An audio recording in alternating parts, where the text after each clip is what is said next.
fell in love with dance at a really young age. My older sister was taking dance lessons, and I was always around in the studio and running around my living room at home. My parents put me in pre-ballet lessons when I was 3, and then at the age of 11, then I went to the National Ballet School in Toronto, and after graduating, I auditioned for the National Ballet of Canada, and I've been in the company for 6 years now. So it's been a journey over sort of the whole course of my life. Yeah, as a Canadian, I feel really proud and honored to have built my career at 2 great institutions, at Canada's National Ballet School and at the National Ballet of Canada. I think it's been really exciting to watch a lot of my friends and colleagues develop their own careers overseas and in the States and sort of all over the world.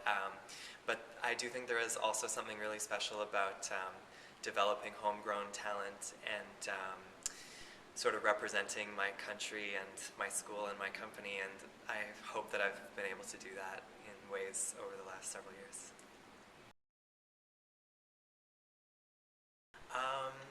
I guess I first heard the name Eric Bruhn when I was a student at Canada's National Ballet School, because his legacy is very present at both the school and the company, because he had a very strong connection with, I think, especially the company during his career, which culminated in his directorship at the end of his life in the 80s. And of course, I've seen videos of him dancing in our history of ballet classes at the school, and there are photographs of him everywhere. Actually, the studio that we're in right now is named after Eric Bruhn.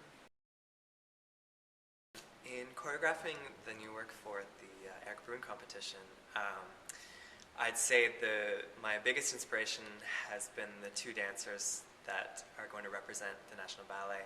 That is Shino Mori and Naoya Ebe. They're both phenomenally talented young dancers, and they have so much versatility, and I've been very inspired by their work for a long time, and now knowing that I was going to have the chance to work with them, that gave me a lot of really exciting inspiration.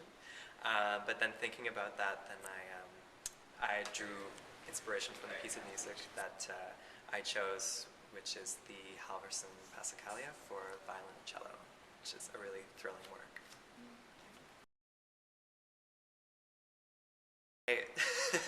I love dance in all aspects of my life. I'm not the biggest dancer in the club setting, I would say, but one place I do love dancing is weddings. I love weddings, so always busted out on the dance floor at those, I'd say. Billie Jean definitely gets me on the dance floor. I think that's everyone's call to the dance floor. It's Michael Jackson, absolutely. You can't say no to that. A lot of the new work that's being made places a lot of demands on dancers' bodies physically, but that's also pushing the envelope for the art form in a really exciting way. And I'd say that also has influenced my choreography a lot. All of those experiences really inspire me to want to also push the dancers that I'm working with.